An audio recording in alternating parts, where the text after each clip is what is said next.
The pangalawang essential po is I'm a steward. So if Yes. you believe that God is the owner of everything that you have, then you are His steward. Amen. Pakisabi nga po sa sarili ninyo, I'm a steward. I'm a steward. Ayan. So stewardship mo po means responsibility. Amen. Ano po yun? Since we are the manager of what God has entrusted to us, ano po, we are responsible for that. Amen. Katulad din po yan ng ating mga trabaho, di ba? Sa ating mga boss. Ano po, we are doing our best despite the challenges ng mga tasks na minamanage natin, ng duty natin, ano po, sa ating mga workplaces. Dahil tayo ay pinagkakatiwalaan dahil sa atin po, pinagkatiwala yung trabaho na iyon. Yes. Diba? Kaya, tinatry natin kahit nakatalikod yung ating mga amo, kumikilos pa rin tayo. Amen. Diba?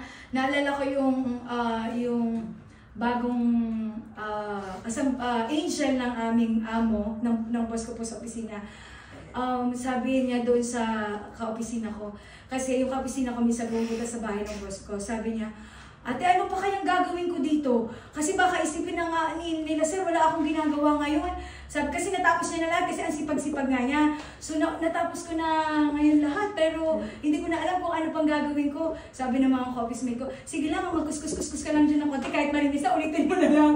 No? Andun yung ano niya na kumilos ng kumilos, kasi ayaw niya ba na makitaan ng something ng mga boss. Amen. Ano po? So kumbaga ganun din tayo ganun talaga tayo sa mga ating mga trabaho. And it is the same way on how the Lord entrusted to us. Amen. Ano po, dapat ganun din po yung ating principle and perspective na I need to do the things that I must do as a steward of God's of the things that the Lord has entrusted to me.